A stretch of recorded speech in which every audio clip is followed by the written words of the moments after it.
Hey guys, welcome to NIJ Changemakers. This is Priyanka and we are here today with Rajeev Kher, who is the founder of 3S India and the CEO of Saraplast Limited.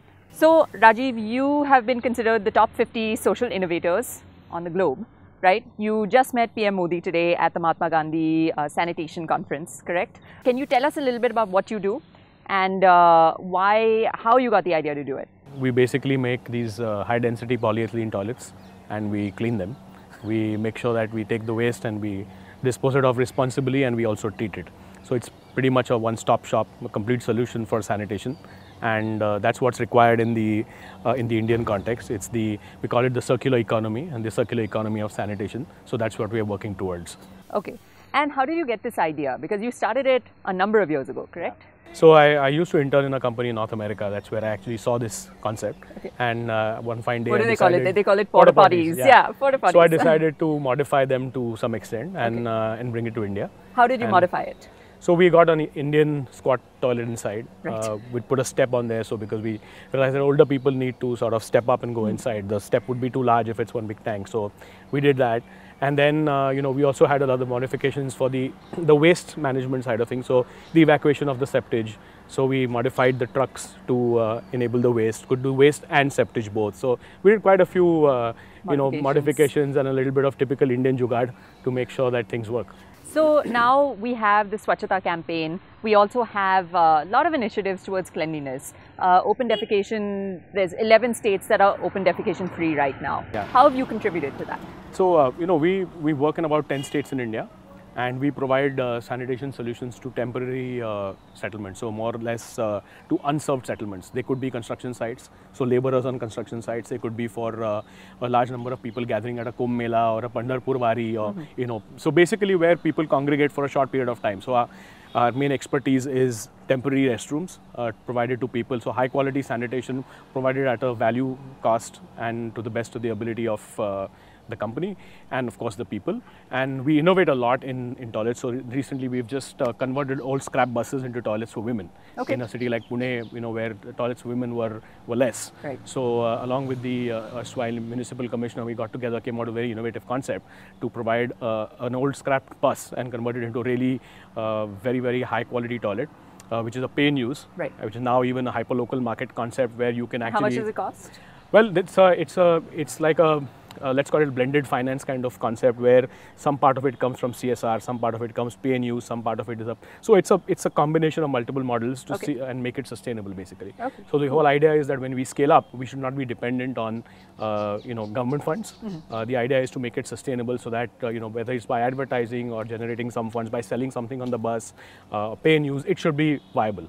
And make it into a micro enterprise model, so where let's say a woman can actually make this into her shop or into her business model. Right. So we want to do multiple buses. So it's empowerment for women. Absolutely, it's empowerment for women and also skill development, I would say, in a way. Yeah. And also an opportunity for generating and creating the Make in India concept and the the concept of doing things on your own and the enterprise model basically. Where does the waste go? Once you use the so in the cities, the waste normally goes into a treatment plant, which is normally designated by the municipality, and that's our focus is urban centric right now.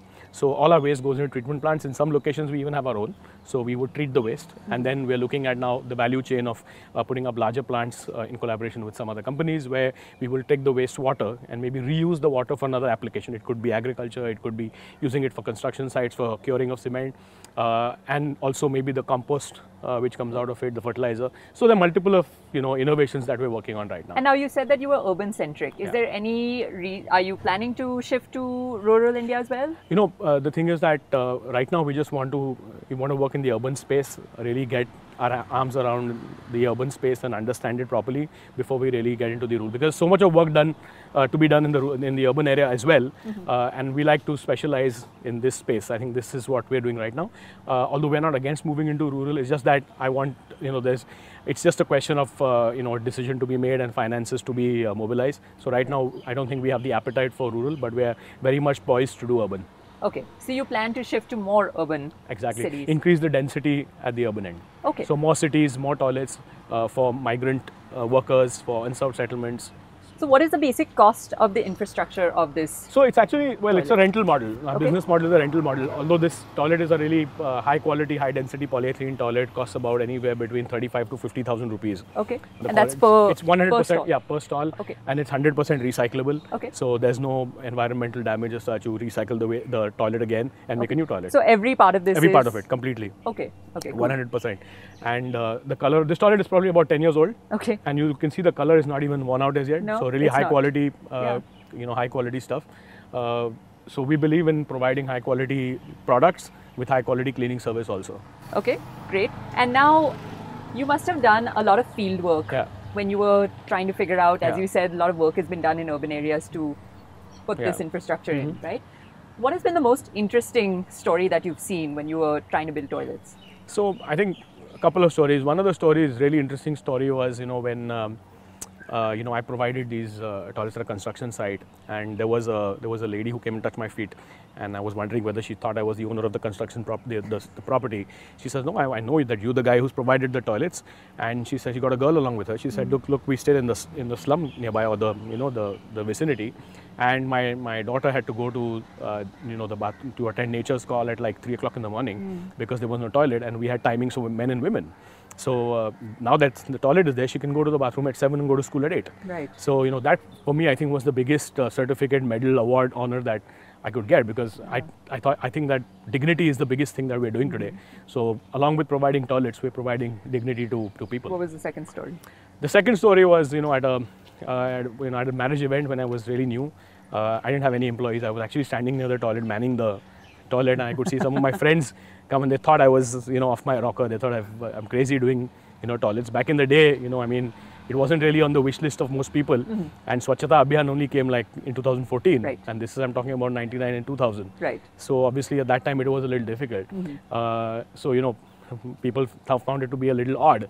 Because you do your MBA and then you go abroad, you're like supposed to be. And then you're manning a toilet. And then you're suddenly back, So it was a little funny for some people, but I think I was quite focused about the fact that I wanted to change things, wanted to create impact and run a profitable model. So not that, and I believe profit is not a bad word. I think if you have profit and you are sustainable, you're doing good for people. So it's a business with a purpose.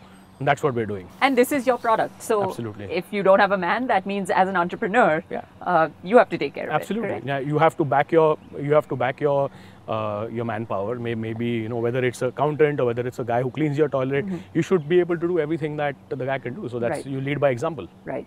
And now let's pivot a little bit and talk about entrepreneurship. Right. Open defecation, when you started 1999, was a very common thing. So the culture shift and the mental shift of someone, going even in these bushes, which I could have seen maybe 10 years ago, or by that tree, versus like using this toilet. How have you must have observed this. What are your thoughts on it? So, I think a lot has changed over the last 4 years. The biggest thing that has changed, and I don't know, I don't want to quote any numbers as such, but the visible change and the real impact that has taken place is that discussion of toilets, sanitation, is now on the dining table. Right. Families are talking about it openly. Do you feel that's only in urban areas or in rural areas as well? More so in urban areas, but even in rural areas they are talking about it. Films are made on a toilet now, so which has been really successful. So I think the discussion is really now, it's really taking up. And I believe that, yes, it's biggest, I would say it's the largest exercise or behavioral change that's been taken up in this country in the last 70 years. And I think this is something going to be really large in time to come, and will change the mindset of, or even the impression of what India is, because it's going to be a really much cleaner country. Right. So I think we're all working towards this Swachhata And the stats Abhiyan. are showing it, for sure. Absolutely. Today I was attending Prime Minister Modi's talk, and he said that just a few years ago it was like 20%, and suddenly now it's up to 94%. So I think it's a great progress. Frankly speaking, I can visibly see it, and I think all of us can see it. That the numbers are going up, and for sure, and the place is becoming cleaner. So it definitely is working. Now, when you're talking about an entrepreneur, and when you're talking about younger people, right? So people who are millennials, Gen Z now. The mindset is not to kind of stay in one role for a really long time. So you're an entrepreneur who definitely started in 1999 when this concept, you've said in previous interviews that it's, people thought that you were absurd when you were applying for loans. What are you building toilets for? And people just go in the bushes and things like that. But you stuck with it, and now you're super successful. So this mindset of just, now I feel entrepreneurs enter into a space and then they get bored and then they move away, or they may give up on the idea too easily, or maybe even prematurely, not even too easily, and then they move. What advice would you have for them? I think the most important thing is that to do whether it's a business or whether it's work, whatever it is, you need to have a lot of passion for what you do. So the first and foremost, you need to have the passion for How did you find your passion in toilets? A lot of people, a lot of people, when they go to the bathroom in the morning, they think about all these ideas, like crazy ideas come to your mind normally when you're in the loo. For me, I think I just looked down below and actually saw the loo. Okay. And I said it's not a bad idea to, and this large opportunity.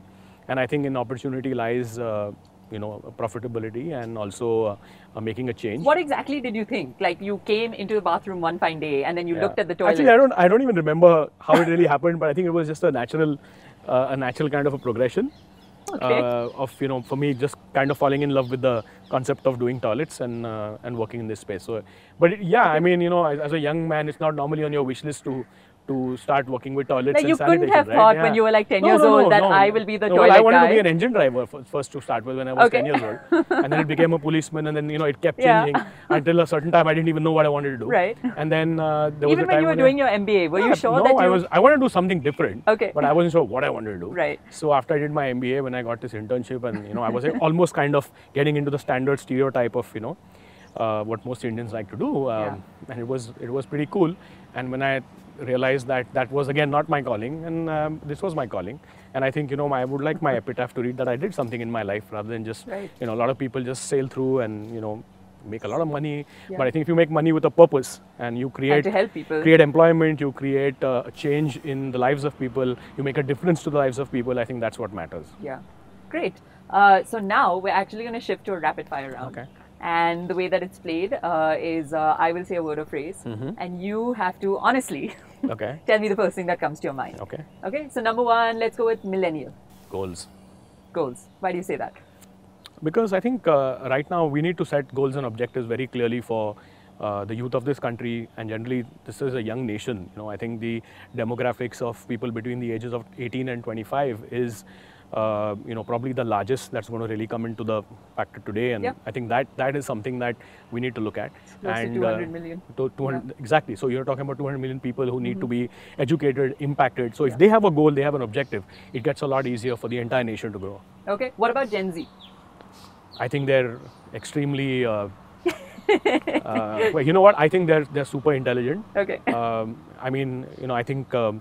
Working with electronic gadgets, or whether it's understanding technology and the way they think, I think it's something completely different from. How can you help millennials and Gen Z perhaps get into a cause like this? I think the way to do it is to basically enthuse a sense of the goal, as I mentioned to you. If the objective is clear, the passion is there, and then you show them the larger picture of what's going to happen, and look, I mean, there's so many things you can do with it all. There's something called as toilet resources now. It's a $60 billion industry waiting to unravel, right? And explain to the audience what that is. So the sanitation economy in India is supposed to grow so rapidly that in the next 2 to 3 years, it's slated to be about $60 billion. Yeah. I mean, that is a huge number. I mean, imagine the number of businesses that can be created, the number of businesses that can be created that would be involved in sanitation. So it's not just providing toilets, but it's cleaning them, the waste management side, the energy side, the buyers, the sellers. It's going to be a huge ecosystem that's going to really, it's going to be a big market that's waiting to open. How do you react when someone says, "Oh shit"? Well, you know what? Many times when I go for these talks, I always like to say, and people look at me and they dressed up in a smart shirt and they say, "Oh, so are you from the IT industry?" And I said, "No, I'm from the SHIT industry." And I think it's high time we started recognizing that the SHIT industry, or the toilet resources industry, and the business that it can generate is probably far more, I wouldn't say far more, but as important, if not more, than the other industries. And I think this is probably every human being is creating a certain amount of waste. And imagine for 1 billion plus people, you need to think about a solution on a regular basis which is sustainable. So You must have been to a lot of different places when you were building toilets. They're all over the country. How many toilets do you have all over the country? Do you have? So we have close to, I think in all between 6,000 to 8,000 toilets that we operate. Yeah. Do you know how to say the word toilet in 5 different vernacular languages? When in Marathi you call it sandas. That's not fair because you're from there. You're from there. You say, I think over here in the north you call it the potty probably, or you know. Okay. In the south you probably call it again toilet. So I don't know. I mean, you know, sandas is normally pretty much the normally used word is sandas, and I know that in Malaysia they call it tandas. Okay. Yeah. So I don't know. That's interesting actually. Yeah, and they call it toilet in French, and they call it. I'm in India. We have so many languages in India. I'll have to know, like, you know, 70. At least our languages you have to know. No? Yeah, I know. Yeah. 70 different ways of saying a toilet. I know. I think I should. The next time you interview me, I'd probably know 5 more. Okay, done. Yeah. I will take you up on that. Yeah. This was by demand, by the way. Okay. So people were saying, ask him, toilet paper or bidets? Well, you know what? In India, I would say health faucet. Okay. So health faucet probably is the more viable option. And why do you say that? You know, the way it's designed, it's a lot easier. You need to connect it just to a water line and you can use it. A bidet again takes more space. Okay. Toilet paper, culturally we don't use toilet paper in our country. Maybe the more you know, people who've traveled a lot, they would use toilet paper. So I would say that the health faucet is probably the best option. Okay. I won't disagree that toilet paper is fast growing as well. Right. But yeah, right now it's just health faucets, I think. That's and a normal tumbler to wash. That's a safe answer. All right. Well, thank you so much. Thanks. This has been great. And anything that I haven't asked you that you'd like to say? I think we just, you know, we're very committed to working in the sanitation space, and I hope that more younger people, you know, look at me as an inspiration more than, you know, just it's not really, you know, it's serious business, and it's giving a lot to society. It's helping environment largely. It's generating employment. I mean, it's a really fulfilling and really a business which I really am very passionate about, and more people should be a part of this whole momentum and this whole revolution that's waiting to happen. You don't have to be a toilet cleaner. You can be something else. I mean, you know, I'm a toilet cleaning company, so I enjoy this work and it's great. But you can do something else. I mean, you can look at treating the waste and converting it into energy. $60 billion industry, right? It's a $60 billion industry. Yeah. So the sanitation economy, the circular economy for sanitation is just waiting to, you know, really welcome all these ideas and people, and especially in a country like India, we're actually opening up an ecosystem which is probably the best in the world right now, and open to new ideas. And I don't think any other country would be as open and liberal to talk about sanitation and waste management and everything, and be innovative about it as probably India is right now. And that concludes NIJ Changemakers. This is Priyanka Deo signing out.